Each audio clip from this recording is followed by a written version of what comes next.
Tema 4. Sumario. A. Contenido doctrinal, sujetos y organizaciones del derecho internacional público. B. Tópica jurídica.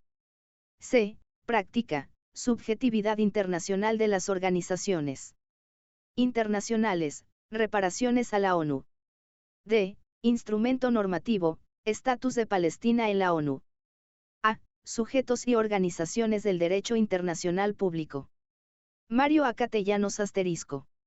1. Consideraciones generales, 2. Conceptos, 3. Clases de sujetos internacionales, 4. Otros sujetos no estatales del ordenamiento internacional, 5. El Estado en el derecho internacional público, 6. Los individuos en el derecho internacional público, 7. Las organizaciones internacionales.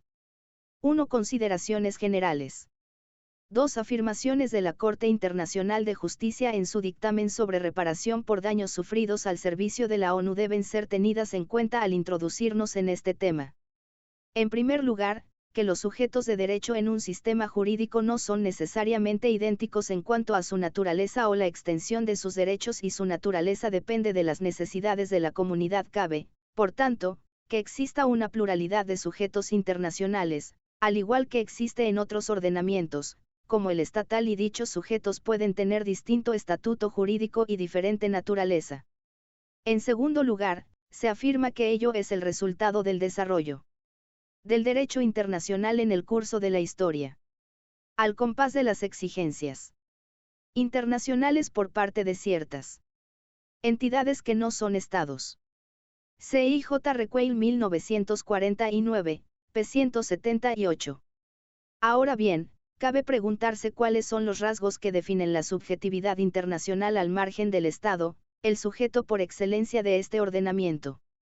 Para la Corte Internacional de Justicia se requiere que un determinado ente reúna una doble condición: de un lado, que tenga capacidad para ser titular de derechos y obligaciones internacionales. De otro, la capacidad para hacer valer sus derechos por el cauce de una reclamación internacional. C.I.J. Requeil 1949, p. 179. Asterisco.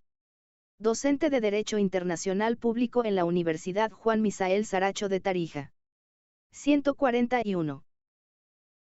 Mario A. Castellanos. Ario A. Castellanos.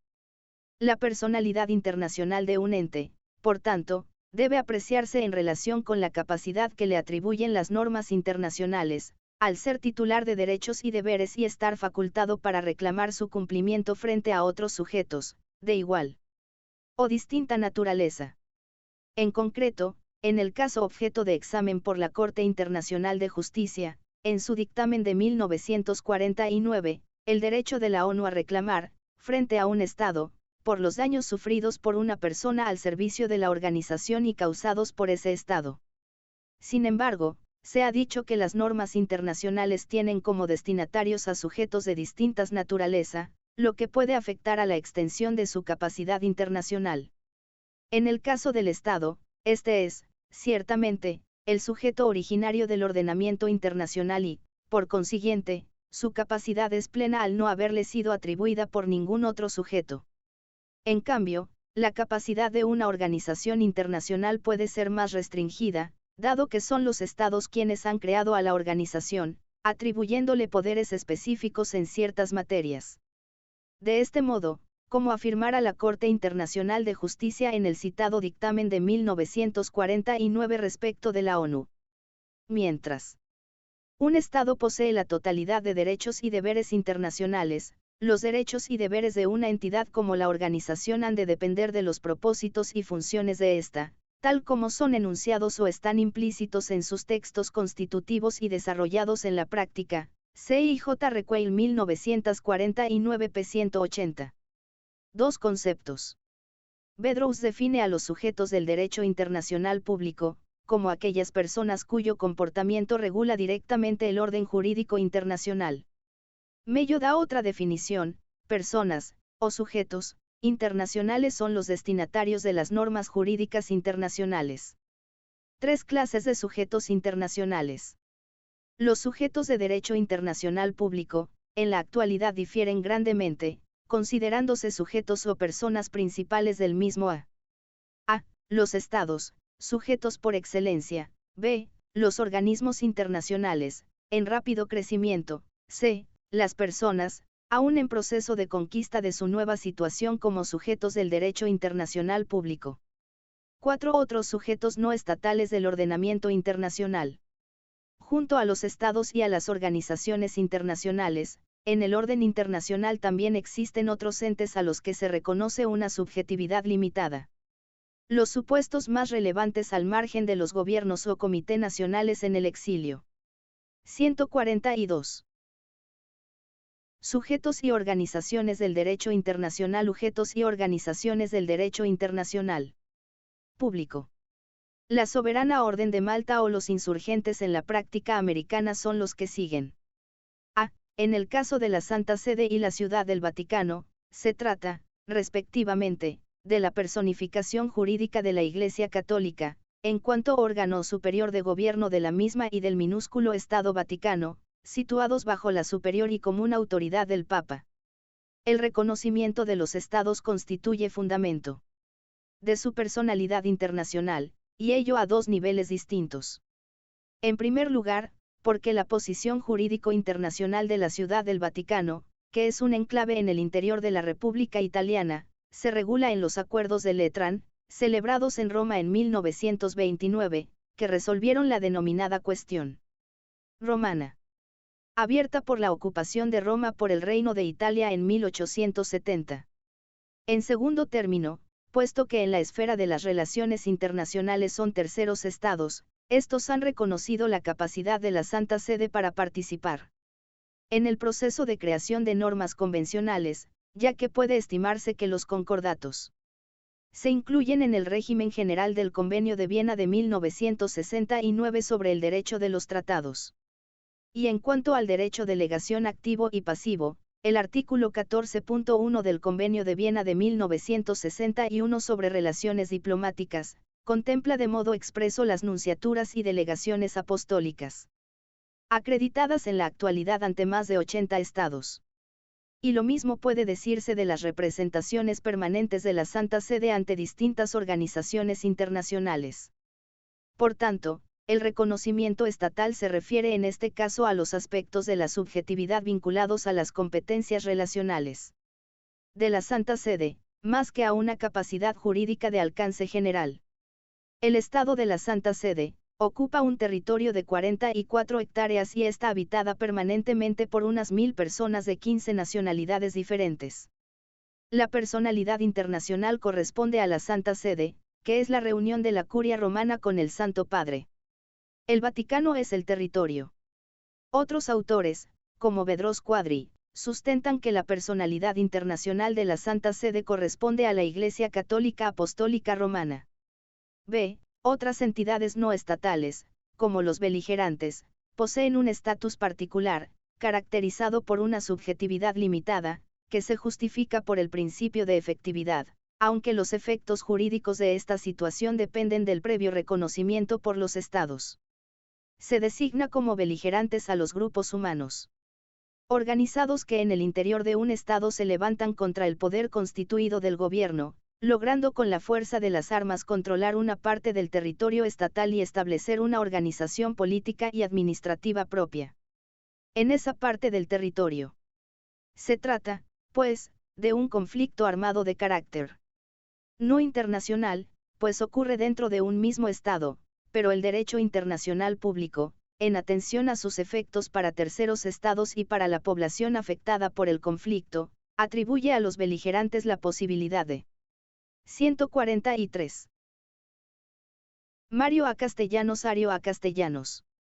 Ser destinatarios de ciertos derechos y obligaciones internacionales. Así, a título de ejemplo, los beligerantes entran en relaciones con los estados que les reconocen.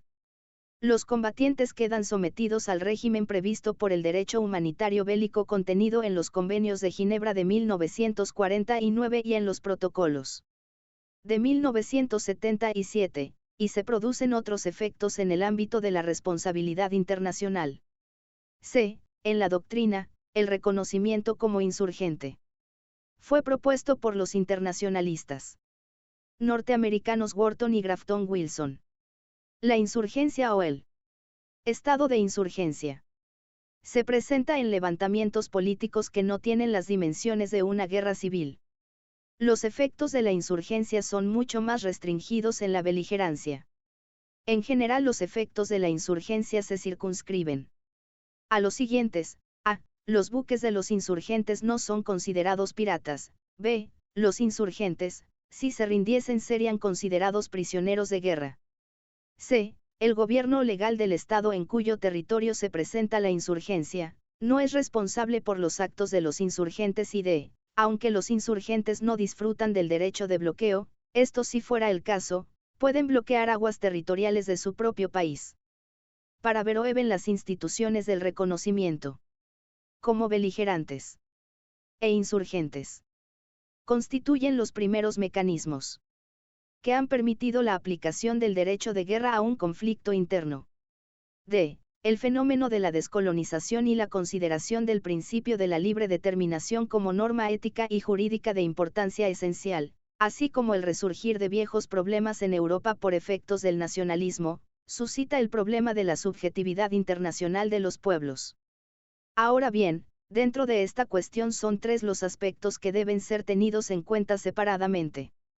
En primer lugar, si nos preguntamos cuál es la situación internacional de los pueblos que se hallan bajo dominación colonial, puede observarse que los artículos 1 y 55 de la Carta de la ONU consagran su derecho a la libre determinación. Y este principio ha sido reafirmado en textos tan significativos como la Resolución 2625, 25, y los respectivos artículos I de los Pactos sobre Derechos Humanos, elaborados por la Organización de las Naciones Unidas en 1966, habiendo sido claramente reconocido también en los dictámenes consultivos de la Corte Internacional de Justicia en los asuntos de Namibia 1971 y del Sáhara Occidental 1975. Existe, pues, un derecho a la libre determinación atribuido por el derecho internacional a estos pueblos, con correlativos deberes para la potencia colonial y los terceros estados, de manera que puede considerarse que el pueblo bajo dominación colonial posee un estatus internacional particular con efectos erga omnes. En segundo término, los movimientos de liberación nacional constituyen grupos organizados dentro de un pueblo sujeto a dominación colonial y que lucha por la emancipación. Entre ellos, como ejemplos más conocidos, el Frente Polisario o 144. Sujetos y organizaciones del derecho internacional. Sujetos y organizaciones del derecho internacional público. La OLP. En el supuesto de una lucha armada contra la potencia colonial. Protocolo I de 1977 sobre derecho humanitario bélico asimila las guerras de liberación nacional a los conflictos armados internacionales, lo que entraña un estatus más favorable que el que poseen los beligerantes en el caso de una guerra civil. Pero como ha sido puesto de relieve por la sentencia arbitral de 1989 en el caso de la delimitación de la plataforma continental entre Guinea, Bissau y Senegal, la actividad de los movimientos de liberación nacional posee relevancia internacional. Desde el momento en que la potencia colonial utiliza medidas coercitivas contra los mismos, aun sin existir un verdadero conflicto armado, pues puede afectar a la validez de las obligaciones internacionales asumidas por la potencia colonial con otros estados respecto al territorio al que existe un movimiento de liberación nacional. Lo que entraña, en suma, que estos entes estatales también gozan de un estatus particular atribuido por el derecho internacional y que producen efectos jurídicos respecto a terceros estados. En tercer lugar, la existencia de minorías nacionales dentro de un estado. Es decir, de grupos nacionales, étnicos, religiosos o culturalmente diferenciados del resto de la población fue objeto de consideración en Europa tras la Primera Guerra Mundial, estableciéndose normas internacionales para la protección de los derechos de estas minorías en los tratados de paz o en convenios internacionales específicos.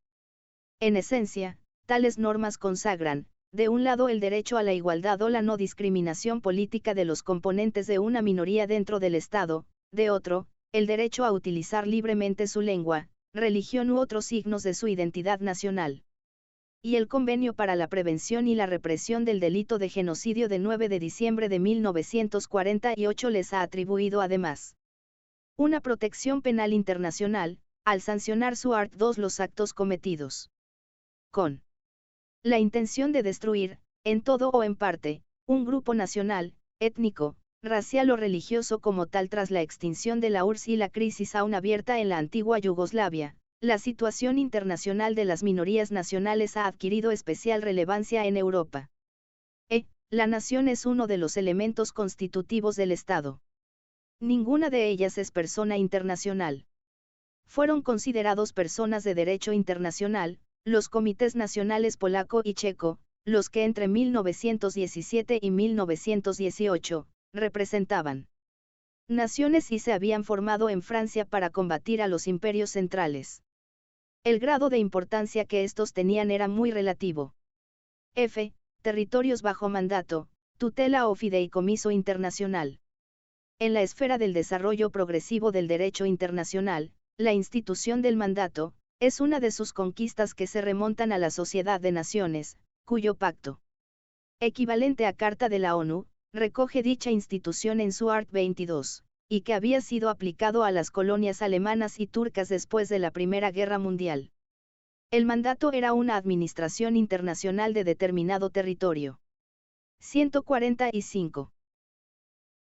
Mario A. Castellanos Ario A. Castellanos. Y que se extinguió al desaparecer la Sociedad de las Naciones. Dicho sistema fue sustituido, de acuerdo a la Carta de la ONU, por el sistema de la tutela internacional, que en el art. 7 de la Carta de la ONU aparece como Consejo de Administración Fiduciaria, este último término originado del idioma inglés, de la palabra trusteeship, que fuera propuesto en 1942 por el británico Lord Halley. Los territorios internacionalizados, son en los cuales un grupo de estados o un organismo internacional ejerce los atributos de su soberanía o simplemente de su administración general, y se amparan jurídicamente en un tratado o convención. Como ejemplo tenemos a la ciudad de Danzig, 1919. 1939, Trieste, 1945 a 1954, Tánger, 1923 a 1957, Sarre, 1919 a 1935 y 1947 a 1955, Jerusalén, 1947 a 1952, etc. Dichos territorios no solo llegaron a disfrutar de personalidad internacional sino que estaban caracterizados por un proceso de desmilitarización. Observaban las reglas de neutralidad. El Estado del Territorio Libre de Trieste. Ciudad italiana, situada en la región eslovaca, fue atribuida a Italia en 1919. Pero en virtud a su situación geográfica, que convertía a la región en la salida marítima natural de la Europa central hacia el mar y por su función económica, la ciudad junto con su hinterland, fue sometida por el estatuto denominado Territorio Libre de Trieste. En razón a que las potencias no pudieron ponerse de acuerdo en cuanto a la designación del gobernador, el estatuto no entró en vigor y nunca lo pudo hacer. En 1950, se determinó que el único arreglo posible, sería un reparto amistoso del territorio entre Italia y Yugoslavia. La situación fue resuelta por el Acuerdo de Londres de 5 de octubre de 1954, que estableció la devolución a Italia de una determinada zona de territorio, más la ciudad de Trieste. A Yugoslavia se le asignó otro territorio y el puerto de Trieste se convirtió en Puerto Franco. Soberana Orden de Malta, conocida también como la Orden de San Juan de Jerusalén. Se originó en un hospital organizado en Jerusalén en el siglo XI, destinado a peregrinos cristianos. Más adelante, según Accioli, con recursos financieros recibidos después de la Primera Cruzada, fue creada una orden religiosa, con votos de pobreza, castidad y obediencia, dirigida por el monje Geraldus. En 1119 el Santo Padre aprobó la orden, a la que se dio asimismo un cariz militar. En época de Carlos V esta orden se instaló en las islas de Malta, Gozo y Comino. Actualmente tiene su sede oficial en Roma y se dedica a actividades filantrópicas. En 1954 el Tribunal de Roma consideró que los directores de la orden eran un gobierno en el exilio, habida cuenta que un año antes, en 1953, un colegio de 5 Cardenales escogidos por el Santo Padre consideró a la orden como persona internacional, pero dependiente de la Santa Sede. J. El Comité Internacional de la Cruz Roja, tiene su sede oficial en Ginebra, Suiza. Posee personalidad internacional independiente de cualquier otro gobierno. C. 146. Sujetos y organizaciones del derecho internacional. Sujetos y organizaciones del derecho internacional público. Dedica principalmente a buscar protección y asistencia a las víctimas de guerra o desastres naturales. K. Las transnacionales, existen de varias clases. Unas son como la Comunidad Europea del Carbón y del Acero, SECA, que dio origen al Mercado Común Europeo y que es una de las 3 organizaciones internacionales supranacionales. Las otras son la Unión Europea y la Euratom. En la doctrina existen muchas divergencias de criterio respecto de las transnacionales, que algunos autores confunden con las empresas capaces de influir, poderosa o relativamente, en las economías de los países. Poseen sin duda poder de decisión, y no pocas veces cometen algún grado de intromisión en los asuntos internos o externos de los países, en los cuales existen matrices, filiales o sucursales. Un proyecto de código de conducta para las empresas transnacionales se empantanó en la ONU. Sin embargo, parece imperioso que exista un control internacional y un código de conducta que respete la soberanía y el comercio leal de todos los países. Las transnacionales buscan generalmente la mano de obra más barata en un país determinado, la tecnología más barata en otro, y un tercer país en el cual los impuestos sean más bajos o inexistentes, para operar buscando el mayor lucro posible. Así como se pueden tener facetas muy negativas, podrían ofrecer debidamente controladas, determinadas ventajas a los países en vías de desarrollo que sean el teatro de sus actividades o de parte de ellas. Por otro lado, conviene diferenciar las empresas multinacionales, de las transnacionales. Inclusive el propio CELA, Sistema Económico Latinoamericano, propugna la constitución de empresas multinacionales latinoamericanas, art. 5, numeral 1, inciso A, del convenio constitutivo del CELA. El CELA, sin embargo, no aclara en su convenio constitutivo si las empresas multinacionales latinoamericanas serán públicas, privadas o mixtas. 5. El Estado en el derecho internacional público. Una vez examinados los problemas generales de la subjetividad internacional y a la vista del papel central representado por el Estado, en cuanto sujeto básico del ordenamiento internacional, estudiaremos a continuación los elementos constitutivos y el estatuto del Estado desde el punto de vista de nuestro ordenamiento. Llegados a este punto interesa subrayar que el término Estado comprende una realidad compleja que puede ser abordada desde puntos de vista distintos. En una perspectiva del Estado como fenómeno político y social, encuadrada en la teoría general del Estado, su definición se vincula a la existencia de unos elementos constitutivos sin los cuales no puede existir. Dichos elementos son el territorio, la población y la organización política del poder estatal. Por emplear los términos del artículo 1 de la Convención Panamericana sobre los Derechos y Deberes de los Estados, firmada en Montevideo el 22 de diciembre de 1933. 147.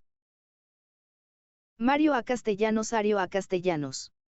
El Estado como persona internacional debe reunir las condiciones siguiente: primero, población permanente; segundo, territorio determinado; tercero, gobierno; cuarto, capacidad de entrar en las relaciones con otros estados. Siguiendo este análisis empírico, el territorio se configura como una superficie geográfica en cuyo límite se manifiesta la autoridad estatal o, en la construcción kelseniana, el marco físico en que opera el ordenamiento jurídico de un estado. El concepto de territorio se configura en distintos espacios, terrestres, marítimos y aéreos. Por su parte, la población equivale a la comunidad nacional, esto es, el conjunto de personas unidas al Estado por el vínculo jurídico y político de la nacionalidad, el grupo humano diferenciado que se agrupa en cada sociedad estatal. En cuanto a la organización del poder, es un dato común a todos los estados la existencia de una forma organizada del poder político. No existe entidad estatal alguna formada exclusivamente por una población que habite un territorio, sino que es preciso un aparato de gobierno, una institucionalización de poderes que, a la vez representan a la comunidad organizada jerárquicamente y ejercen sus poderes sobre ella. Esta concepción eurocéntrica y clásica del poder político estatal, admite formas distintas procedentes de otras culturas y civilizaciones. Como puso de relieve la Corte Internacional de Justicia en el asunto del Sáhara Occidental. En efecto, la noción internacional de forma de gobierno, de forma de organización del poder político, resulta bastante amplia, exigiéndose en todo caso la efectividad en el ejercicio del poder, la plenitud de competencias y la autoridad exclusiva sobre la población que habite su propio territorio. Por tanto, la organización gubernamental del poder lleva aparejada la idea del monopolio. Sin embargo, quedaría incompleto el bosquejo de los elementos básicos del Estado si no se hiciera una leve referencia al componente económico del Estado, a su descripción como grupo de intereses, como unidad económica. De otro lado, el Estado es asimismo un marco legal, en el que se aplica la legislación creada por los órganos competentes para ello. La concepción del Estado como fenómeno jurídico presupone la existencia de una colectividad humana, organizada políticamente sobre un territorio, esta condición necesaria. No es, sin embargo, suficiente. Lo que caracteriza al Estado como entidad singular es que no está sometida a ningún poder ni autoridad extraña, es la nota de soberanía que Kaufmann definía como una summa potestas y una plenitudo potestas. La soberanía es un atributo que el ordenamiento internacional reconoce de modo exclusivo a los Estados y para ello es necesario que sean independientes. Como afirmó Max Huber en el asunto de la isla de Palmas, la soberanía en las relaciones entre Estados significa su independencia. Pues ninguna entidad dependiente formalmente de otra puede ser considerada como soberana, según el derecho internacional. La soberanía tiene una manifestación externa y otra interna. Ad extra, la soberanía se manifiesta en el ejercicio de relaciones con otros estados y demás sujetos internacionales, así como en la posibilidad de participar en el proceso de formación de normas. Por 148. Sujetos y organizaciones del derecho internacional. Sujetos y organizaciones del derecho internacional público. El contrario, la soberanía se produce ad intre en el ejercicio pleno y exclusivo de los poderes estatales dentro de cada territorio, con exclusión de cualquier otro Estado. Ello implica que la forma de gobierno es, en principio, irrelevante para el ordenamiento internacional, como también lo es la organización interna del Estado. Pudiendo adoptar la forma de estados federales, regionales, unitarios, etc. Lo que importa destacar es que, en cualquier caso, la soberanía y la independencia de los estados significan que no están subordinados a ningún poder ni entidad, sino que sus relaciones se rigen por el derecho internacional y dependen exclusivamente de este ordenamiento. Teniendo en cuenta los aspectos anteriores, el Estado puede ser definido, desde el punto de vista de nuestro ordenamiento, como una entidad dotada de un territorio, de una población y de un gobierno, que es soberana e independiente, en el sentido de que no está subordinada a ningún otro Estado ni entidad, dependiendo directamente del derecho internacional. Ahora bien, como ha señalado Carrillo Salcedo, soberanía estatal y derecho internacional no constituyen nociones contradictorias e incompatibles, sino que existe un equilibrio entre ambas, de forma que hay siempre una dimensión jurídica irreductible de la soberanía, que, en derecho internacional, se presenta como una función, como un conjunto de derechos y deberes del Estado. Por otra parte, el Estado, como persona moral revestida de soberanía, nace, se transforma, vive y desaparece, en un conjunto de fases que serán examinadas a continuación. En términos similares, la posición del Estado ante el ordenamiento internacional se concreta en una serie de principios que determinan su posición frente a los demás estados, y en el reconocimiento de las competencias necesarias para el cumplimiento de sus fines, aspectos que serán estudiados también en los epígrafes que siguen. 5.1 Estatuto Internacional del Estado. A. Los principios rectores del Estatuto Internacional del Estado. La soberanía es un atributo fundamental del Estado, reconocido expresamente en el artículo 2.1 de la Carta de la ONU, cuando afirma que, la organización está basada en el principio de igualdad soberana de todos sus miembros, dejando a un lado toda la evolución doctrinal del concepto de soberanía. Lo cierto es que en la actualidad aparece vinculado al de independencia. El significado de la soberanía ha sido explicado por la teoría pura del derecho por referencia a la inmediatividad, es decir, la directa subordinación del Estado al ordenamiento internacional, que es quien atribuye y regula las competencias estatales. Rousseau prefiere explicar la noción de soberanía en relación a la independencia, esto es, la ausencia total de dependencia, aspecto negativo, y el carácter exclusivo, autónomo y pleno de las competencias estatales sobre su territorio y población. En este orden de ideas, la noción absoluta de la soberanía no. 149. Mario A. Castellanos. Ario A. Castellanos. Parece corresponder a la realidad actual de las relaciones internacionales, pues aunque la sociedad internacional presente rasgos importantes de yuxtaposición, la soberanía de cada Estado termina donde comienza la soberanía de los demás. La soberanía estatal constituye al mismo tiempo la fuente que origina todas sus competencias. En el plano de las relaciones entre Estados, la independencia presupone el exclusivismo en el ejercicio de las competencias estatales, la autonomía de las competencias respecto a los restantes poderes estatales, y la plenitud de dichas competencias.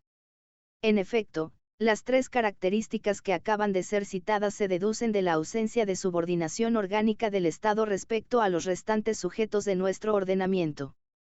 En el plano jurídico, pues las relaciones de integración que surgen en las organizaciones internacionales, son consecuencia del previo consentimiento del Estado. De otro lado, situados aún en el marco jurídico, la soberanía equivale a la autonomía constitucional del Estado, en el sentido de que corresponde por entero a cada Estado decidir su forma de gobierno y su sistema político, especialmente en una sociedad internacional dividida política e ideológicamente. La forma de organización política interna de cada Estado, resulta, en principio, irrelevante para el derecho internacional, si ese Estado asume los derechos y las obligaciones derivadas de nuestro ordenamiento. Desde el punto de vista internacional, la autonomía del Estado para determinar su organización política y constitucional, está limitado tan solo por el respeto a las normas de jus cogens que se refieren a los derechos fundamentales de la persona humana o de los grupos humanos. Por último, la soberanía juega un papel de presunción en beneficio de la regularidad de los actos estatales. El principio de igualdad de los Estados supone una consecuencia de su soberanía, manifestándose en el plano jurídico siguiendo a Reuter en la formulación en forma abstracta de las reglas del ordenamiento internacional, al margen de consideraciones políticas o sociológicas sobre la importancia económica o del poder armado o la extensión física de los distintos estados. Este principio formal tiene una mayor relevancia en las relaciones de Estado a Estado, mientras que pierde parte de su contenido en la estructura integrada de las organizaciones internacionales. Por citar un ejemplo frecuentemente utilizado, sabemos que en la ONU solamente existen 5 estados que son miembros permanentes del Consejo de Seguridad y que monopolizan el derecho de veto. La doctrina destaca las situaciones de igualdad relativa, o de desigualdad funcional, ya que en la situación indicada los estados son iguales ante el derecho, pero no en las funciones y en los derechos reconocidos. La igualdad jurídica de los estados sirvió de base a Vasdevan en el asunto Lotus para distinguir entre reparto y reglamentación de las competencias estatales. El derecho internacional es quien reparte las competencias de los distintos estados de suerte que no existan superposiciones y conflictos, aunque en ocasiones la imprecisión de las reglas jurídicas haya originado problemas, como en el caso de los 150. Sujetos y organizaciones del derecho internacional. Sujetos y organizaciones del derecho internacional público. Espacios marítimos estatales o del límite exterior del espacio aéreo. A continuación, el ordenamiento regula el ejercicio de tales competencias. Llegados a este punto, resulta de importancia tener en cuenta que existen dos tipos de competencias estatales: por una parte, aquellas que están reguladas y reconocidas directamente por el derecho internacional; por otro lado, las competencias estatales exclusivas, relativas a los asuntos que son esencialmente de la jurisdicción interna de los estados, Artículo 2, séptimo de la Carta de la ONU, cuya reglamentación corresponde por entero a cada Estado en su ámbito interno, con independencia de la actitud manifestada por los demás. El desarrollo de la Carta de la ONU en relación al principio de igualdad del estatus jurídico de los Estados ante el ordenamiento internacional, ha culminado en la Resolución 2.625, de la Asamblea General. Todos los Estados gozan de igualdad soberana. Tienen iguales derechos e iguales deberes y son por igual miembros de la comunidad internacional, pese a las diferencias de orden económico, social, político o de otra índole. En particular, la igualdad soberana comprende los elementos siguientes. A. Los Estados son iguales jurídicamente. B. Cada Estado goza de los derechos inherentes a la plena soberanía. C. Cada Estado tiene el deber de respetar la personalidad de los demás Estados. D. La integridad territorial y la independencia política del Estado son inviolables. E. Cada Estado tiene el derecho a elegir y a llevar adelante libremente su sistema político, social, económico y cultural. F. Cada Estado tiene el deber de cumplir plenamente y de buena fe las obligaciones internacionales y de vivir en paz con los demás Estados. Se desprende del texto anterior que la soberanía e independencia de los Estados, y consecuentemente el principio de igualdad formal que rige entre ellos, origina ciertas obligaciones. La primera obligación consiste en el respeto a la integridad territorial de los demás Estados y a su independencia política, denominada también principio de no injerencia en los asuntos internos de otros entes estatales. La segunda obligación presenta un alcance general y es la de comportarse con arreglo al derecho internacional, cumpliendo las obligaciones que el ordenamiento le impone. Finalmente, la Resolución 2.625, impone una tercera obligación general de comportamiento. La de cooperación internacional entre todos los Estados para el mantenimiento de la paz y la seguridad. 151. Mario A. Castellanos. Ario A. Castellanos. En términos de síntesis, los principios rectores del Estatuto Internacional del Estado son, al mismo tiempo, el corolario de su soberanía, independencia e igualdad, y pueden reducirse a los tres siguientes: el principio de competencia exclusiva, autónoma y plena del Estado sobre su territorio nacional y respecto a la población que habita en el mismo, principio de no injerencia en los asuntos internos de otros Estados, principio de sumisión del Estado al derecho internacional, de acatamiento de las normas que le sean obligatorias. Estos principios garantizan la estabilidad y permanencia de las relaciones internacionales, pero garantizan también la propia vida del Estado en su calidad de ente soberano e independiente como sujeto del derecho internacional público. Es decir, son principios derivados de la soberanía y garantes de esta. 6. Los individuos en el derecho internacional público. La existencia de un número creciente de normas internacionales que atribuyen derechos a los individuos ha suscitado el tema de su subjetividad internacional. Para ofrecer una respuesta debe tenerse en cuenta, en primer lugar, que aunque es indudable el proceso de humanización del derecho internacional, la persona humana es un principio nacional de un Estado y, por tanto, sujeto del orden jurídico estatal. En segundo término, que si bien las normas sobre protección de los derechos humanos y libertades fundamentales atribuyen derechos frente al Estado, así como la posibilidad dentro de ciertos límites de reclamar su cumplimiento ante instancias internacionales, la capacidad de los individuos solo se extiende en esencia a este ámbito de materia, no participando, en contrapartida, en la creación de las normas que protegen a la persona humana, pese a que tanto los individuos como las agrupaciones de individuos velan por su desarrollo y cumplimiento. Se trata, pues, de una subjetividad también limitada, aunque el respeto a la dignidad de la persona y los derechos que le son inherentes constituye un punto de convergencia entre estados pertenecientes a distintos grupos en el momento actual. Esta situación no cambia sustancialmente en el derecho de las organizaciones internacionales. De un lado, las personas al servicio de las organizaciones gozan de un estatuto internacional, constitutivo de derechos y deberes, y pueden reclamar el cumplimiento de sus derechos ante órganos judiciales, pero se trata, asimismo, de una capacidad limitada, al igual que ocurre en el sector de los derechos humanos. 7. Las organizaciones internacionales. A. Introducción. Las organizaciones internacionales son un fenómeno contemporáneo. Estos ya existen en todo el mundo, no muchos en el ámbito mundial y numeroso en lo regional y subregional. B. Definición. Ningún tratado internacional los define, pero sí la doctrina. Es así que Serini dice, organismo internacional es una asociación voluntaria de sujetos de derecho internacional, constituido por un acto internacional, está disciplinado en sus 152.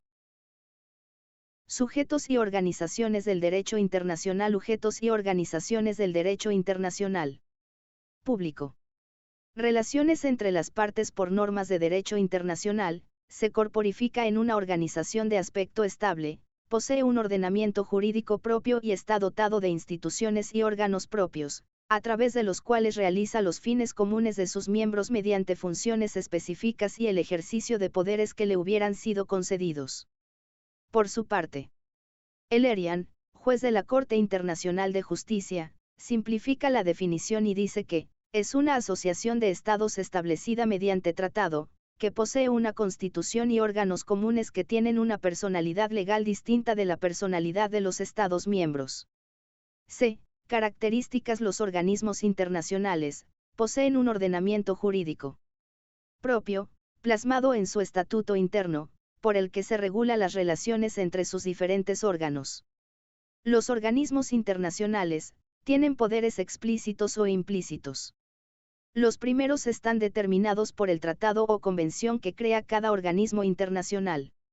La violación de los derechos de un organismo internacional puede derivar en responsabilidad internacional, inclusive por actos de personas ajenas a este, por ejemplo dentro de la sede oficial, y así un organismo internacional puede ser responsabilizado e inclusive obligado a pagar indemnización.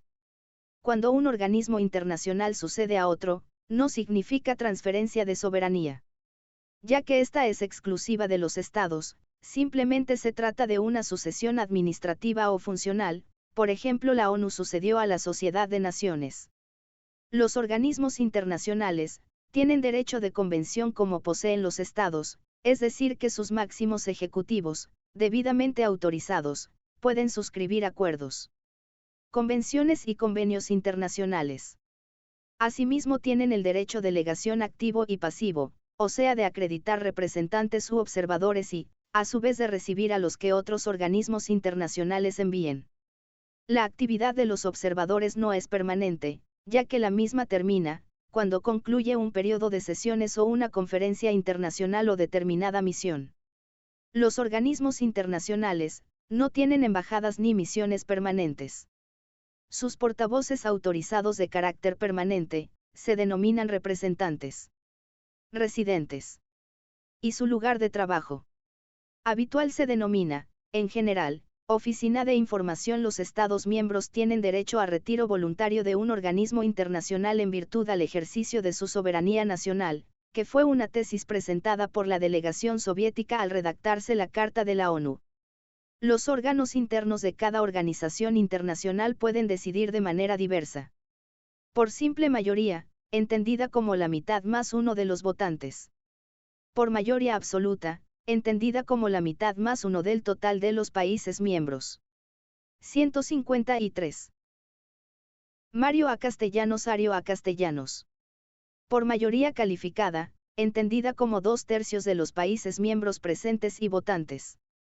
Por unanimidad, de los presentes y votantes o del total de países miembros del organismo internacional, y por consenso, que es la búsqueda de un acuerdo general a pesar de que pudieran existir diferencias e inclusive divergencias. Es decir, que se busca el consentimiento de todos para adoptar una determinada posición. Cada organismo internacional tiene que ser financiado por los países miembros.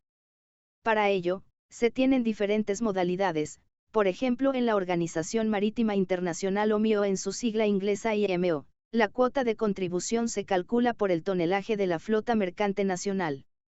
En la Unión Postal Universal, existen varias categorías de países. En la ONU, rige la capacidad de contribución, etc. D. Clasificación general de los organismos internacionales. Estos pueden clasificarse bajo muchas ópticas, y algunos pueden entrar en varias clasificaciones al mismo tiempo según veremos. Y, por sus fines. Fines generales, ONU, OEA. Fines especiales. Asterisco políticos, ONU, OEA, Consejo de Europa. Asterisco económico-financieros, FMI. Asterisco militares, OTAN, Pacto de Varsovia. Asterisco científicos, educativos y culturales, la UNESCO. Asterisco sociales, la OIT, OMS. Técnicos, OMI, OASI. 2. Por su ámbito territorial. Mundial, Sociedad de Naciones, ONU. Regionales, OEA, OUA. Sub-regionals, Liga Árabe, proceso de integración de naturaleza subregional. 3. Por su grado de autonomía. Organismos intergubernamentales, ONU, OEA, OUA. Organismos supranacionales, SECA, Euratom, Unión Europea. Los organismos intergubernamentales tienen las siguientes características. 154. WAD. Sujetos y organizaciones del derecho internacional público. Sus órganos se componen de representaciones de los países miembros. Se toman decisiones de acuerdo a las reglas de procedimiento y de votación ya citadas. Los organismos de carácter supranacional, que por ahora exclusivamente son, la SECA, la Euratom y la Unión Europea, tienen las siguientes características. Cuentan con órganos en los cuales sus titulares actúan en nombre del organismo y no en nombre de los países miembros. Adoptan decisiones por mayoría simple. Las decisiones de sus órganos legislativos, Parlamento Europeo por ejemplo, y judiciales, la Corte de Justicia de la Unión Europea, tienen plena validez inmediata en el interior de los países miembros. Los estados pues, abren mano, en cierta medida, de los atributos de su propia soberanía a favor de la comunidad y en un sentido mucho más amplio que los organismos internacionales de modelo clásico. 4. Por sus poderes específicos.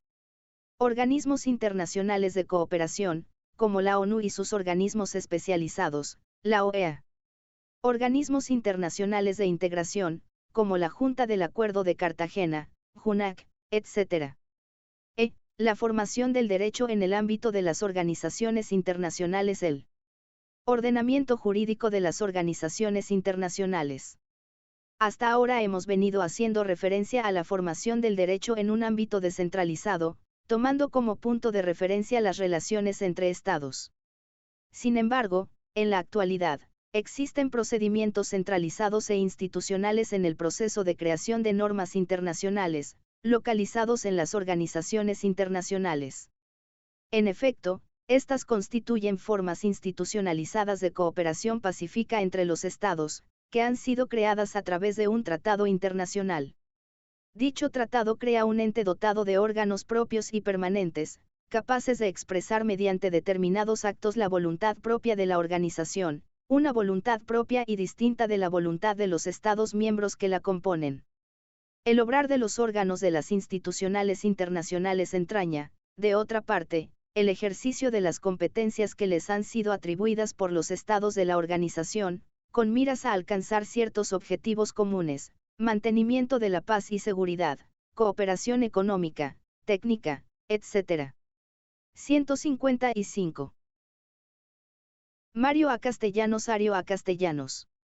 Llegados a este punto, cabe recordar ciertos caracteres generales de las organizaciones internacionales, que presentan interés a los fines que ahora nos ocupan. En primer lugar, se trata de un sujeto compuesto por estados, dotado de unas competencias precisas que se concentran en el tratado institucional, para el cumplimiento de unos fines y provisto de los correspondientes órganos internos. De otro lado, la organización genera distintos tipos de relaciones, según se refieran al obrar externo, con otros sujetos de nuestro ordenamiento, o afecten de modo exclusivo a su ámbito interno. De lo anterior se deriva que las organizaciones internacionales se ven afectadas en su vida institucional por dos tipos de normas diferentes, por las normas generales del ordenamiento internacional, y por las particulares de su propio ordenamiento interno. Por emplear la expresión de Ancelotti, las organizaciones internacionales suponen la creación de un orden jurídico especial. dentro del orden internacional general, ya que no puede olvidarse que éstas, precisamente por ser producto de la voluntad de un grupo de estados, manifestado en el denominado acuerdo constitutivo, están regidas por el derecho internacional. Este orden jurídico especial, de acuerdo con el maestro italiano, presenta dos aspectos distintos.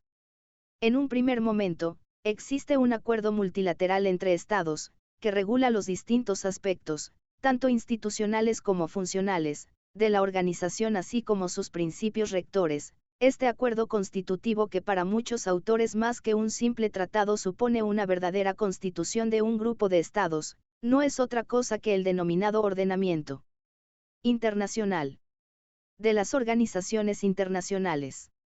Sin embargo, dicho ordenamiento no se agota en el acuerdo constitutivo, partiendo de las distinciones establecida por Durante entre actividad interna y externa de las organizaciones internacionales. Este regularía, asimismo, las relaciones jurídicas que se establecen entre el ente y los sujetos extraños a su esfera social. El segundo momento contempla a la organización internacional ya constituida, cuando sus órganos comienzan a dictar resoluciones y actos jurídicos de distinta índole, necesarios para regular el funcionamiento de la misma, reglamentos internos, reglamentos de personal, reglamentos de servicios. El conjunto de estos actos jurídicos constituye propiamente el denominado ordenamiento interno de la organización, el cual abarca distintos planos. Primero, las normas que regulan la actividad de los órganos deliberantes o, si se quiere, el derecho parlamentario de la organización. Segundo, las normas reguladoras del régimen jurídico de los funcionarios del ente y de los contenciosos que de éste se puede derivar, esto es, el derecho administrativo de la organización, proveedores, suministradores, etc. Tercero, las normas que rigen el régimen financiero de la organización, que constituyen un sector autónomo dentro del derecho interno de la misma. Por consiguiente, el ordenamiento de las organizaciones internacionales presenta, a un mismo tiempo, una dimensión interna y otra dimensión internacional, según se refiera, respectivamente, a las relaciones AD intra AD extra. Ambas dimensiones resultan relevantes a los fines de la formación de las normas del derecho internacional. 156. Sujetos y organizaciones del derecho internacional. Sujetos y organizaciones del derecho internacional público. Podemos indicar los siguientes caracteres del ordenamiento interno de las organizaciones internacionales. A. Sus normas se adoptan por los órganos de estas instituciones, en el ejercicio de competencias atribuidas a los mismos por el acuerdo constitutivo. B. Consecuentemente, son normas derivadas de dicho acuerdo. C. La función de dichas normas no es otra que la regulación institucional del ente. Puede concluirse lo siguiente: en la actual etapa del ordenamiento internacional, cada una de las organizaciones existentes constituye un sistema jurídico particular cuya base es el tratado constitutivo. Por otro lado, en dicho sistema jurídico, los destinatarios de sus normas son, en principio, los Estados miembros de la organización partes en el referido tratado. No obstante, el hecho relevante es que, desde el momento en que se inicia la actividad de sus órganos, aparece en el ámbito jurídico de cada organización un fenómeno de creación del derecho. Finalmente, cabe destacar, que dicho fenómeno se produce a través de los actos adoptados por los órganos de la institución en el ejercicio de las competencias atribuidas por el acuerdo constitutivo. No obstante, es de justicia destacar que, tras la aparición de las Naciones Unidas, se produce lo que H. Masseler ha denominado un fenómeno de superposición del derecho de las organizaciones internacionales al derecho internacional de carácter interestatal, por tratarse de una organización casi universal y de fines muy generales. F. Organismos regionales en general de acuerdo al ámbito de validez de sus normas jurídicas. El derecho internacional público puede ser, universal o general y regional. O particular. Mello dice que admitir la existencia de un derecho internacional particular no es negar la unidad del derecho internacional general, puesto que el particular solo se manifiesta en los límites fijados por el general. Existe entre ambos una relación de subordinación. Es bueno recordar que entre dos estados latinoamericanos, por ejemplo, las normas del asilo diplomático son aplicables en virtud del principio de que las normas especiales derogan a las generales, principio que no podría aplicarse a estados de otras regiones. El art. 52 de la Carta de la ONU y el considerando número 5 del Acta de Chapultepec admiten la regionalización del derecho internacional público.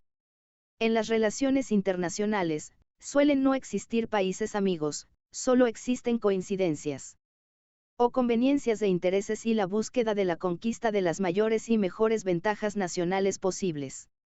Sin embargo, los países tienen que convivir, progresar y desarrollarse.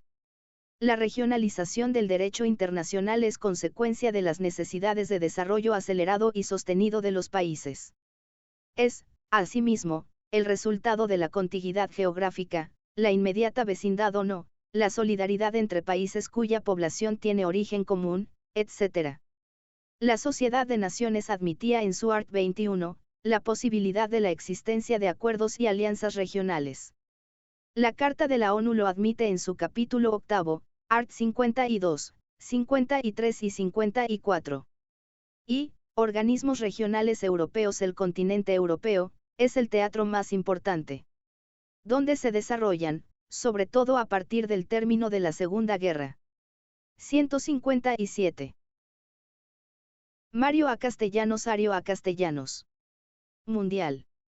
Entre las más importantes podemos indicar, A. Consejo de Europa, con sede en Estrasburgo, Francia, surgió en 1949, B. Consejo Nórdico, con sede en Copenhague, Dinamarca, es un consejo interparlamentario, nació en 1952, C. Unión de Europa Occidental, con sede en Londres, en 1954, quedó establecida por 50 años, D. Organización de Cooperación y Desarrollo Económico.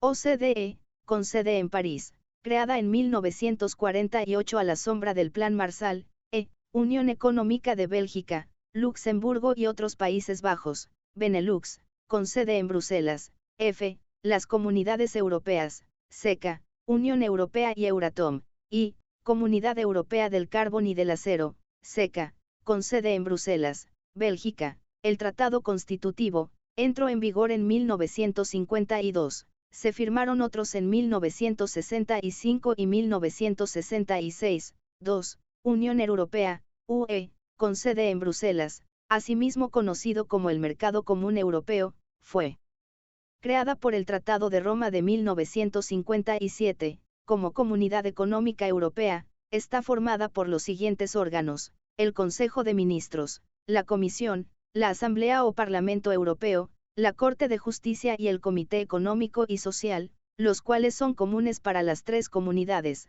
3. Comunidad Europea de la Energía Atómica.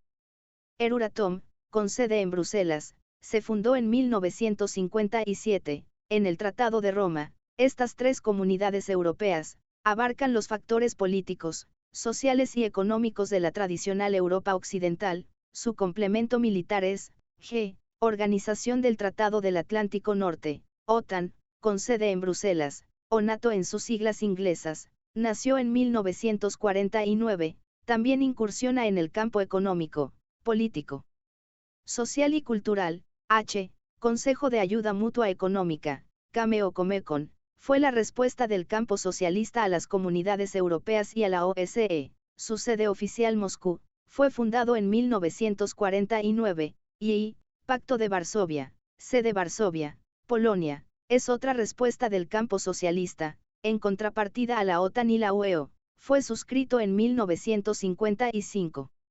2. Organismos regionales asiáticos. Entre los más importantes encontramos, A. Asociación de Naciones del Sudeste Asiático, B. Organización del Tratado Central, Centro, C. Organización del Tratado del Sudeste Asiático, y D. Organización de Seguridad y Asistencia entre Australia, Nueva Zelanda y los Estados Unidos, ANZUS.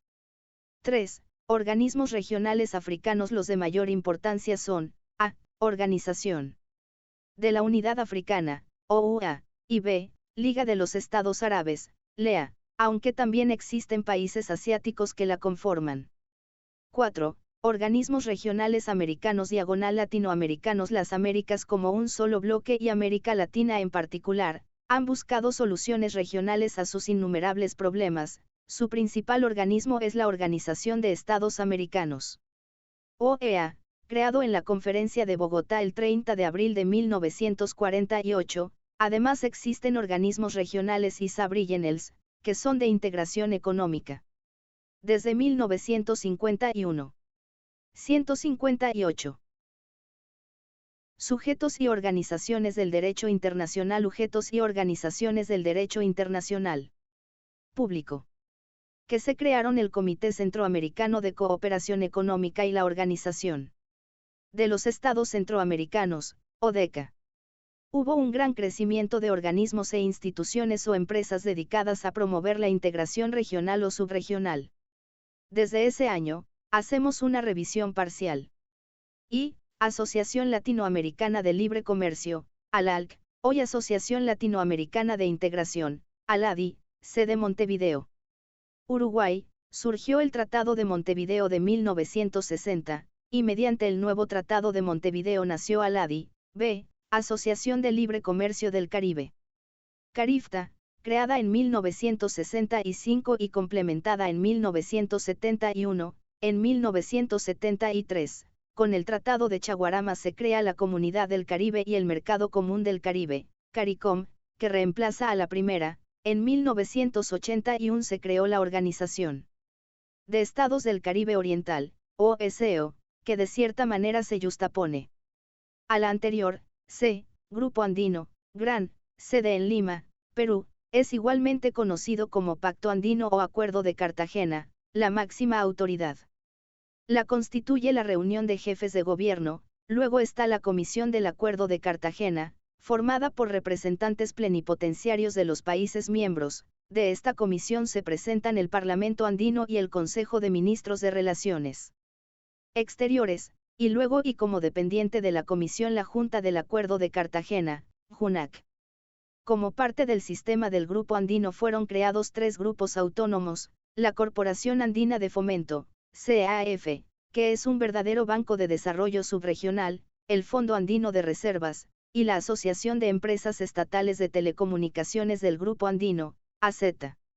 En el campo social existen 5 convenios, y, Andrés Bello, suscrito en 1970, busca desarrollar esfuerzos conjuntos en ciencias, tecnología, cultura y educación. 2. Hipólito Unanue, suscrito en 1971, se dedica a la salud y saneamiento fronterizo. 3. Simón Rodríguez, suscrito en 1976, busca mejorar las condiciones de trabajo. Ahí. José Celestino Mutis, suscrito en 1983, aspira a mejorar la seguridad en cuanto a alimentos, agricultura, protección al medio ambiente, que ya es una preocupación mundial.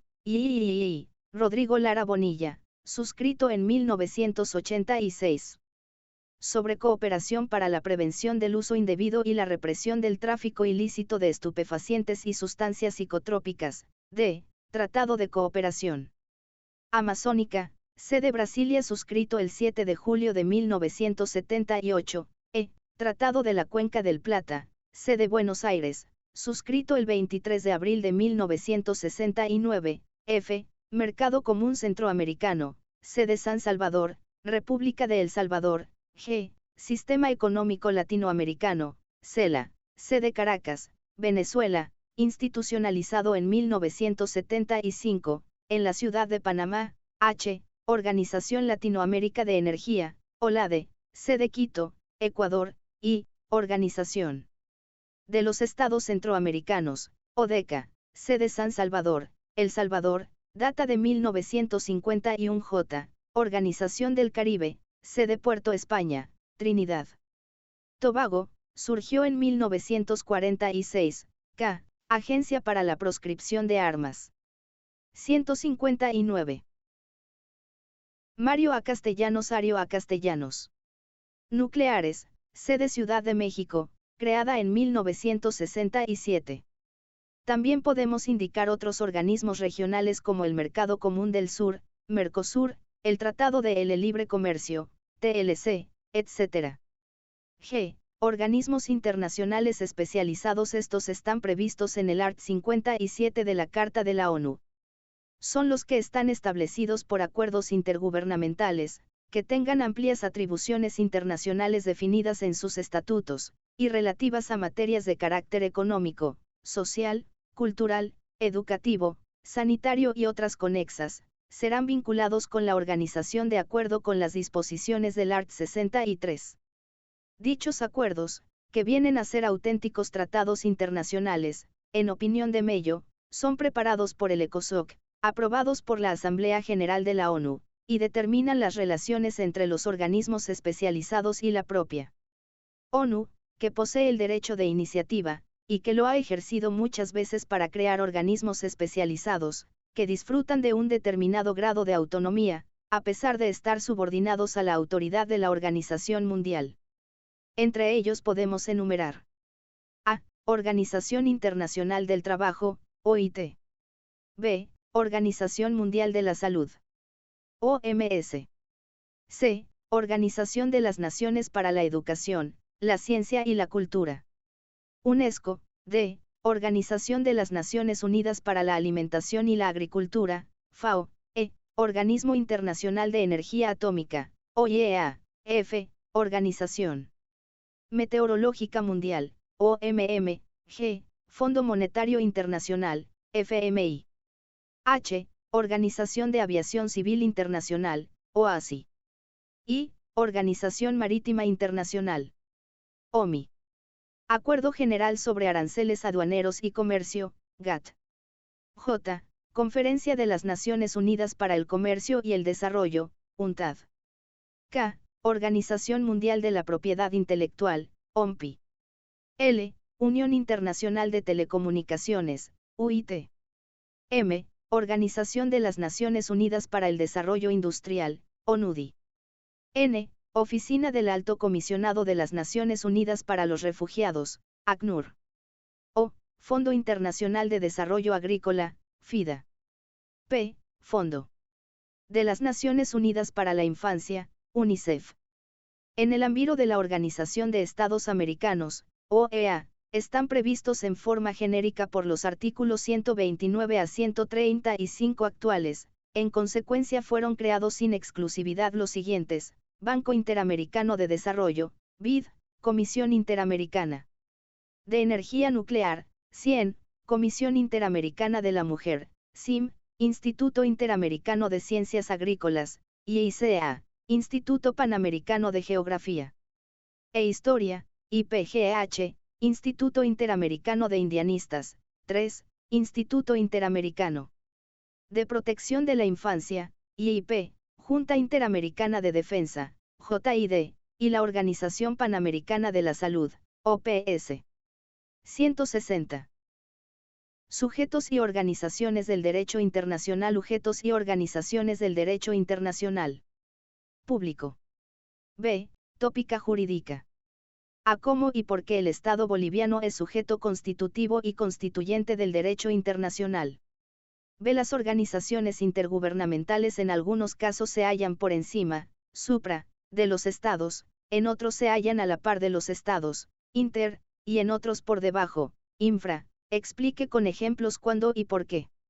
C. Las agencias estatales u organizaciones gubernamentales, USAID, las agencias interestales u organizaciones internacionales, ONU, y las organizaciones no gubernamentales, Greenpeace, son o pueden ser sujetos del derecho internacional público, como 161.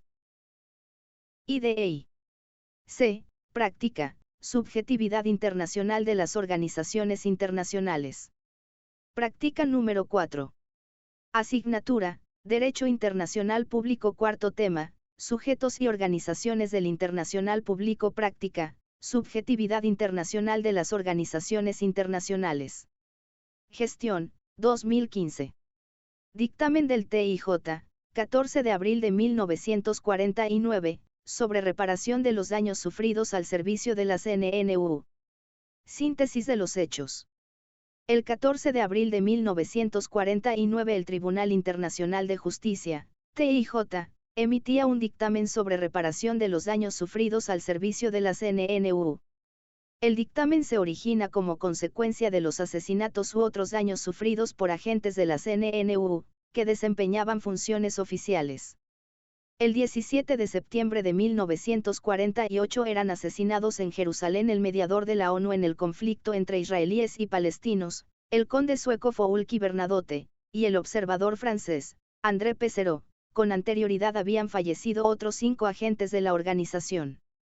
Los hechos acaecían en el territorio del naciente Estado de Israel, en zona controlada militar y administrativamente por el gobierno provisional israelí. Sin duda ello suscitaba la posible responsabilidad internacional de ese Estado. Suscitaba además otras interesantes cuestiones jurídico-internacionales. Por todo ello, la Asamblea General de la ONU adoptaba el 3 de diciembre de 1948 una resolución, sometiendo el caso al dictamen del TIJ. Dicha resolución plantea al TIJ las siguientes cuestiones. Y en el caso de que un agente de la CNNU sufra, en el ejercicio de sus funciones, un daño en circunstancias que impliquen la responsabilidad internacional de un Estado, tienen capacidad las Naciones Unidas, como organización, para presentar una reclamación internacional contra el gobierno de jure o de facto responsable, con el fin de obtener la reparación de los daños causados. 162. Sujetos y organizaciones del derecho internacional. Sujetos y organizaciones del derecho internacional público. A. A las Naciones Unidas. B. A la víctima o a sus causavientes. 2. En el caso de respuesta afirmativa al punto I, B. ¿Cómo debe conciliarse la acción de la organización de la CNNU con los derechos que pueda poseer el Estado del cual la víctima es nacional? B. El TIJ dice textualmente. Las cuestiones planteadas al tribunal se refieren a la capacidad para presentar una reclamación internacional. Por tanto, conviene precisar inicialmente qué se entiende por esta capacidad y considerar los caracteres de la organización para determinar si, de un modo general, estos caracteres comportan para ella o le excluyen la facultad de presentar una reclamación internacional. La capacidad de presentar una reclamación internacional es, para quien la tiene, la capacidad de recurrir a los métodos habituales reconocidos por el derecho internacional para el establecimiento, la presentación y el arreglo de reclamaciones. Entre estos métodos puede mencionarse la protesta, la solicitud de investigación, la negociación y la solicitud de someter el asunto a un tribunal arbitral o al tribunal, en la medida en la que su estatuto lo permite. Esta capacidad pertenece indudablemente al Estado. Un Estado puede presentar una reclamación internacional contra otro Estado. Dicha reclamación aparece como una reclamación entre dos entidades políticas, iguales en derecho, de estructura semejante y las dos directamente dependientes del derecho internacional. Se tramita a través de negociaciones internacionales y, en el estado actual del derecho relativo a la jurisdicción internacional, solamente puede ser deferida a un tribunal internacional con el consentimiento de los estados implicados. Si la organización dirige una reclamación a uno de sus estados miembros, será presentada de la misma manera y tratada con los mismos procedimientos. En su caso, podrá apoyarse en los medios políticos de los que dispone la organización. De esa manera la organización encontrará el medio de asegurar el respeto de sus derechos frente al Estado miembro contra el cual ha presentado una reclamación. Pero, en el orden internacional, tiene la organización una naturaleza que comporte la capacidad para presentar una reclamación internacional. Para responder a esta cuestión es preciso determinar previamente si la Carta ha conferido a la organización una condición que implique que aquella tiene derechos exigibles a sus miembros. En otros términos, se halla la organización revestida de la personalidad internacional. Sin duda esta última expresión es una expresión doctrinal, impugnada en numerosas ocasiones. Pero será utilizada aquí para expresar que, si se le reconoce tal personalidad, la organización es una entidad susceptible de ser beneficiaria de obligaciones que deben cumplir sus miembros. 163. IDEI. Para responder a esta pregunta, no solucionada por los términos literales de la Carta, hay que analizar los caracteres que ésta ha pretendido dar a la organización. Los sujetos de derecho, en un sistema jurídico, no son necesariamente idénticos en cuanto a su naturaleza o la extensión de sus derechos, y su naturaleza depende de las necesidades de la comunidad. El desarrollo del derecho internacional, a lo largo de su historia, ha estado influido por las exigencias de la vida internacional y el incremento progresivo de las actividades colectivas de los estados ha originado ya ejemplos de acción ejercida en el plano internacional por ciertas entidades que no son estados.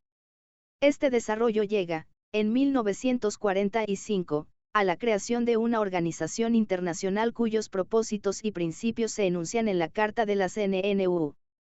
Para alcanzar estos propósitos es indispensable que la organización tenga la personalidad internacional.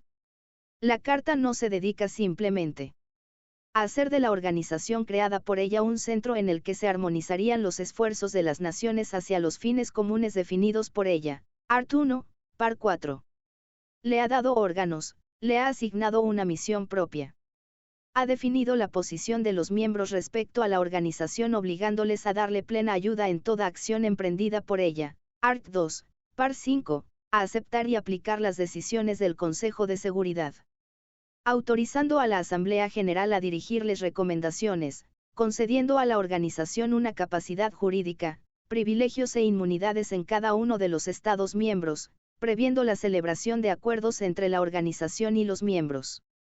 En opinión del tribunal, la organización estaba destinada a ejercer funciones y a disfrutar derechos y lo ha hecho que no pueden explicarse más que si la organización posee un alto grado de personalidad internacional y de capacidad de obrar en el plano internacional.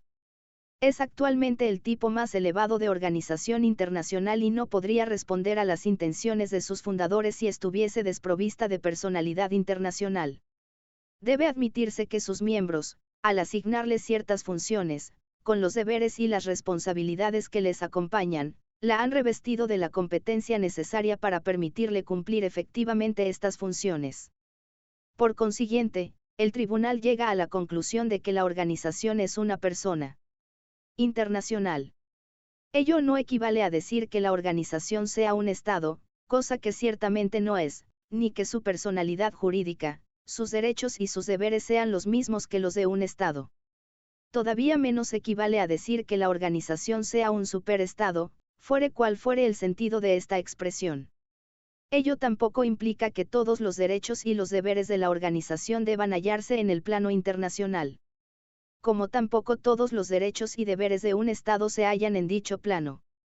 Ello significa que la organización es un sujeto de derecho internacional, que tiene capacidad de ser titular de derechos y deberes internacionales y que tiene capacidad de defender sus derechos mediante reclamaciones internacionales. 164. Sujetos y organizaciones del derecho internacional. Sujetos y organizaciones del derecho internacional público. La cuestión a examinar ahora es la de saber si la suma de los derechos internacionales de la organización comprende el derecho de presentar reclamaciones internacionales semejantes a las contempladas en la presente solicitud de dictamen. Se trata de una reclamación contra un Estado para obtener reparación por un perjuicio procedente de un daño causado a un agente de la organización en el ejercicio de sus funciones. Mientras un Estado posee, en su totalidad, los derechos y deberes internacionales reconocidos por el derecho internacional, los derechos y deberes de una entidad como la organización deben depender de los fines y funciones de aquella, enunciadas o implícitas en su acto constitutivo y desarrollado en la práctica. La primera cuestión afecta únicamente a la reparación del daño causado a la organización. Cuando ha existido al mismo tiempo daño causado a uno de sus agentes. Indudablemente, la organización tiene capacidad para plantear una reclamación internacional contra uno de sus miembros que, por incumplimiento de sus obligaciones internacionales, para con ella, le ha causado un daño. Los daños contemplados por la cuestión I.A. son exclusivamente los daños causados a los intereses propios de la organización, a sus medios de funcionamiento, a su patrimonio y a los intereses cuya custodia tiene. Es evidente que la organización tiene capacidad para presentar una reclamación por estos daños. Basándose la reclamación en la violación de una obligación internacional, violación cuya responsabilidad es imputada por la organización a uno de sus miembros, este miembro no puede pretender que esta obligación se rige por su derecho nacional, y la organización está facultada para dar a su reclamación el carácter de una reclamación internacional. La regla tradicional según la cual la protección diplomática es ejercida por el Estado nacional, no implica una respuesta negativa a la cuestión y, b. En primer lugar, esta regla se aplica a las reclamaciones presentadas por un Estado. Pero se trata ahora de un caso diferente y nuevo, de una reclamación que será presentada por la organización. La Carta no atribuye expresamente a la organización capacidad para incluir, en su solicitud de reparación, los daños causados a la víctima y a sus causavientes. Por ello, el tribunal debe comenzar investigando si las normas de la Carta relativas a las funciones de la organización y a la ejecución por los agentes de dichas funciones implican, para la organización, el poder de asegurar a sus agentes la protección limitada que consistiría en presentar una demanda en su beneficio, con el fin de obtener reparación de los daños sufridos en tales circunstancias. Según el derecho internacional, debe considerarse que la organización posee los poderes que, aun no estando expresamente previstos en la Carta, les son conferidos a la organización de modo necesario porque son esenciales para el ejercicio de sus funciones. Queda por saber si la organización tiene capacidad para presentar una reclamación internacional contra el gobierno de jure o de facto responsable, cuando el Estado demandado no es miembro de la organización. El tribunal dictamina que 165. IDEI. Estados, que representan a una muy amplia mayoría de los miembros de la comunidad internacional, tenían poder, según el derecho internacional, de crear una entidad con una personalidad internacional objetiva y no simplemente una personalidad reconocida por ellos solos, así como la capacidad de presentar reclamaciones internacionales. La respuesta afirmativa, dada por el tribunal a la cuestión I, b, le obliga a examinar ahora la cuestión 2. En tal caso no existe regla jurídica que atribuya una prioridad a una protección o a la otra, o que obligue ya sea al Estado ya sea a la organización a abstenerse de presentar una reclamación internacional. El tribunal no concibe por qué las partes interesadas no podrían encontrar soluciones inspiradas en la buena voluntad y en el sentido común. La cuestión relativa a la conciliación de la acción ejercida por la organización con los derechos del Estado nacional puede presentarse de otra manera. Cuando el agente posee la nacionalidad del Estado demandado. Jurídicamente no parece que la circunstancia de que el agente posea la nacionalidad del Estado demandado constituya un obstáculo para una reclamación presentada por la organización, como consecuencia de la violación de las obligaciones existentes entre ellos, originada en el ejercicio de su misión por tal agente. International Court of Justice, Reports of Judgments, Advisory Opinions and Orders 1949, p. 171 y ss. 2 preguntas. ¿Qué rango tiene la ONU en relación a los Estados? ¿Por qué la ONU es un sujeto de derecho internacional? ¿Qué implica ser un sujeto de derecho internacional? 166.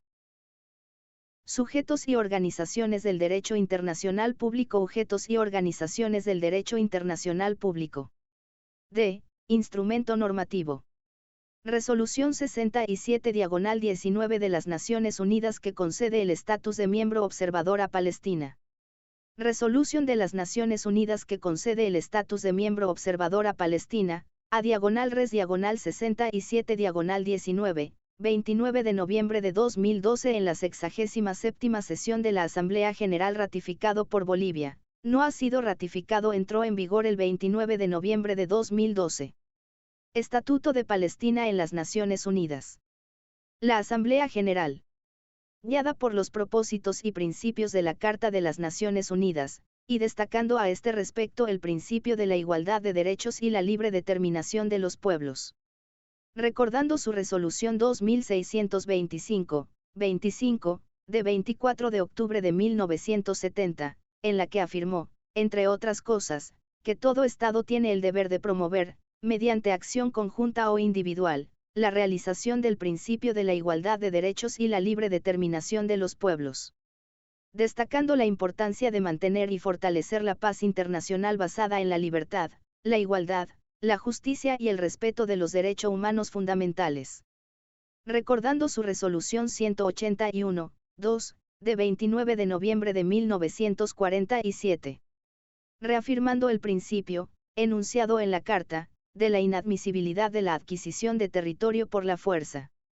Reafirmando también las resoluciones pertinentes del Consejo de Seguridad, entre otras las resoluciones 242-1967, de 22 de noviembre de 1967, 338-1973, de 22 de octubre de 1973, 446-1979, de 22 de marzo de 1979, 478-1980, de 20 de agosto de 1980, 1397-2002, de 12 de marzo de 2002, 1515-2003, de 19 de noviembre de 2003, y 1850-2008, de 16 de diciembre de 2008.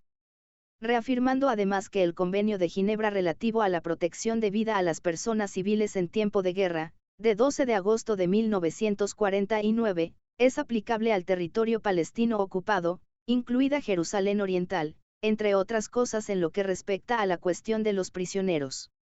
167. IDEI.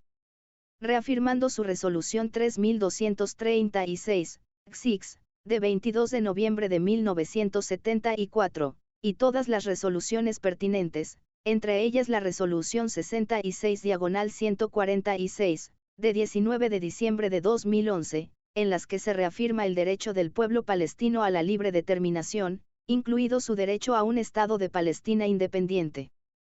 Reafirmando también sus resoluciones 43/176, de 15 de diciembre de 1988, 66/17, de 30 de noviembre de 2011, y todas las resoluciones pertinentes relativas al arreglo pacífico de la cuestión de Palestina, en las que, entre otras cosas, se destaca la necesidad de que Israel se retire del territorio palestino ocupado desde 1967, incluida Jerusalén Oriental, se realicen los derechos inalienables del pueblo palestino, principalmente el derecho a la libre determinación y el derecho a establecer su Estado independiente, se resuelva de manera justa el problema de los refugiados palestinos de conformidad con la resolución 194.3, de 11 de diciembre de 1948, y cesen completamente todas las actividades de asentamientos israelíes en el territorio palestino ocupado, incluida Jerusalén Oriental.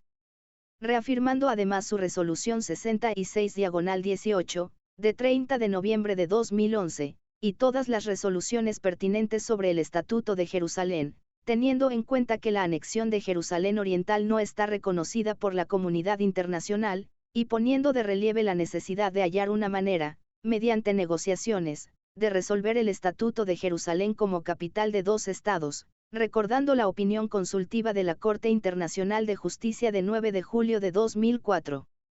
Reafirmando su resolución 58/292, de 6 de mayo de 2004, en la que afirmó, entre otras cosas, que la situación del territorio palestino ocupado desde 1967, incluida Jerusalén Oriental, sigue siendo de ocupación militar, y que, conforme a las normas y los principios del derecho internacional y las resoluciones pertinentes de las Naciones Unidas, el pueblo palestino tiene derecho a la libre determinación y a la soberanía respecto de su territorio. Recordando sus resoluciones 3210, XIX, de 14 de octubre de 1974, y 3237, XIX, de 22 de noviembre de 1974, en las que, respectivamente, se invitó a la Organización de Liberación de Palestina a participar en las deliberaciones de la Asamblea General como representante del pueblo palestino y se le concedió la condición de observador. Entre otras cosas, tomó conocimiento de la proclamación del Estado de Palestina por el Consejo Nacional de Palestina el 15 de noviembre de 1988 y decidió que en el sistema de las Naciones Unidas se utilizase la designación Palestina en lugar de la designación Organización de Liberación de Palestina, sin perjuicio de las funciones y la condición de observador de la Organización de Liberación de Palestina dentro de dicho sistema. Teniendo en cuenta que, de conformidad con una decisión del Consejo Nacional de Palestina, se confirieron al Comité Ejecutivo de la Organización de Liberación de Palestina las atribuciones y responsabilidades del Gobierno Provisional del Estado de Palestina. 168. Sujetos y organizaciones del derecho internacional. Sujetos y organizaciones del derecho internacional público. Recordando su resolución 52/250, de 7 de julio de 1998, mediante la cual se acordaron derechos y privilegios adicionales a Palestina en su calidad de observador, recordando también la iniciativa de paz árabe, aprobada en marzo de 2002 por el Consejo de la Liga de los Estados Árabes, reafirmando su compromiso, de conformidad con el derecho internacional, con una solución biestatal con un Estado palestino independiente, soberano, democrático, viable y contiguo que viva junto a Israel en condiciones de paz y seguridad sobre la base de las fronteras anteriores a 1967, teniendo presente el reconocimiento mutuo, el 9 de septiembre de 1993, entre el Gobierno del Estado de Israel y la Organización de Liberación de Palestina, representante del pueblo palestino. Afirmando el derecho de todos los estados de la región a vivir en paz dentro de fronteras seguras internacionalmente reconocidas, encomiando el plan de 2009 de la Autoridad Nacional Palestina para construir las instituciones de un Estado independiente de Palestina en un periodo de 2 años, y acogiendo con beneplácito las evaluaciones positivas al respecto sobre su preparación para acceder a la condición de Estado recibidas del Banco Mundial, las Naciones Unidas y el Fondo Monetario Internacional, que se reflejan en las conclusiones de la presidencia del Comité Especial de Enlace de abril de 2011 y conclusiones posteriores de la presidencia, que determinaron que la autoridad palestina superaba el umbral de un Estado que funciona en los principales sectores estudiados. Reconociendo que Palestina es miembro pleno de la Organización de las Naciones Unidas para la Educación, la Ciencia y la Cultura, la Comisión Económica y Social para Asia Occidental y el Grupo de los Estados de Asia y el Pacífico, y que Palestina es también miembro pleno de la Liga de los Estados Árabes, el Movimiento de los Países No Alineados, la Organización de Cooperación Islámica y el Grupo de los 77 y China. Reconociendo también que, hasta la fecha, 132 Estados miembros de las Naciones Unidas han reconocido al Estado de Palestina. Tomando nota del informe de 11 de noviembre de 2011 del Comité de Admisión de Nuevos Miembros del Consejo de Seguridad, destacando que las Naciones Unidas tienen una responsabilidad permanente respecto de la cuestión de Palestina hasta que se resuelva satisfactoriamente en todos sus aspectos, reafirmando el principio de composición universal de las Naciones Unidas. 1. Reafirma el derecho del pueblo palestino a la libre determinación y a la independencia en su Estado de Palestina en el territorio palestino ocupado desde 1967. 2. Decide conceder a Palestina la condición de Estado observador no miembro en las Naciones Unidas, sin perjuicio de los derechos adquiridos, privilegios y papel de la Organización de Liberación de Palestina en las Naciones Unidas como representante del pueblo palestino, de conformidad con las resoluciones y la práctica pertinentes. 169. IDEI. 3. Expresa la esperanza de que el Consejo de Seguridad considere favorablemente la solicitud de admisión del Estado de Palestina como miembro de las Naciones Unidas, presentada el 23 de septiembre de 2011. 4. Afirma su determinación a contribuir al logro de los derechos inalienables del pueblo palestino y la consecución de un arreglo pacífico en el Oriente Medio que ponga fin a la ocupación que comenzó en 1967 y hacer realidad la visión de 2 estados, con un Estado de Palestina independiente, soberano, democrático, viable y contiguo que coexista junto con Israel en paz y con seguridad sobre la base de las fronteras anteriores a 1967. 5. Expresa la urgente necesidad de que se reanuden y aceleren las negociaciones en el proceso de paz en el Oriente Medio basándose en las resoluciones pertinentes de las Naciones Unidas, los principios de referencia de la Conferencia de Madrid, incluido el principio de territorio por paz, la Iniciativa de Paz Árabe 5 y la hoja de ruta del Cuarteto para una solución permanente biestatal del conflicto israelo-palestino a fin de lograr un acuerdo de paz general, justo y duradero entre las partes palestina e israelí que resuelva todas las cuestiones fundamentales pendientes, a saber, los refugiados de Palestina, Jerusalén, los asentamientos, las fronteras, la seguridad y el agua. 6. Insta a todos los estados, a los organismos especializados y a las organizaciones del sistema de las Naciones Unidas a que continúen prestando apoyo y asistencia al pueblo palestino en la pronta realización de su derecho a la libre determinación, la independencia y la libertad. 7. Solicita al Secretario General que tome las medidas necesarias para aplicar la presente resolución y la informe en un plazo de 3 meses sobre los progresos realizados al respecto.